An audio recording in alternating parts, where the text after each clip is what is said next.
Hey, Mateo, fight hype. Mateo, fight hype. Just a quick word. How do you feel about the draw, brother? Everybody here saw what boxing was going on. You know, I don't understand how I can take you down 3 times and not take the win. When you see a draw, how do you feel about that? Cuando viste es un empate, ¿qué sentiste? Decepcionado totalmente. 3 meses fuera de casa.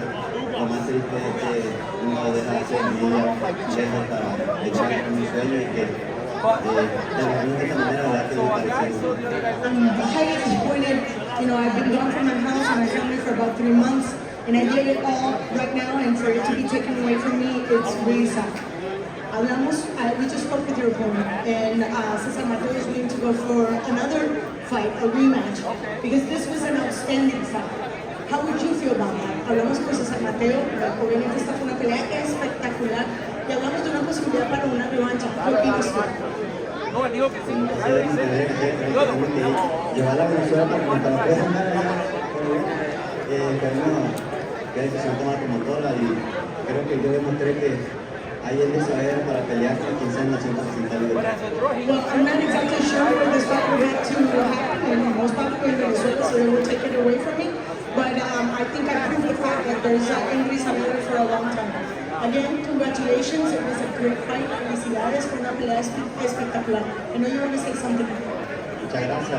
Esta pelea se la dedico a toda mi gente de Venezuela, a mi gente de México. Me he recibido por más de ellos. Y a todo el pueblo que no sé por si saben que llevarlo, pero he hecho una So we're going to believe thanks everybody that was here. He wants to send a nice salute to his people in Venezuela, obviously Tijuana, because they've embraced him as one of his own.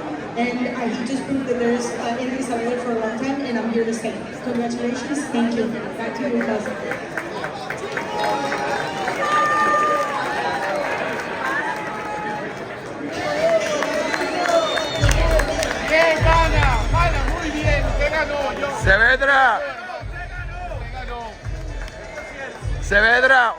Saavedra, una palabrita.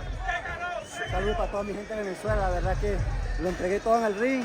Lamentablemente así el boxeo, son cosas que pasan, pero esto no me desmotiva, somos venezolanos, somos guerreros. Vamos. There you go. He said he's Venezuelan. He just want to let all his people know that he's not demotivated. These things happen. He'll be back.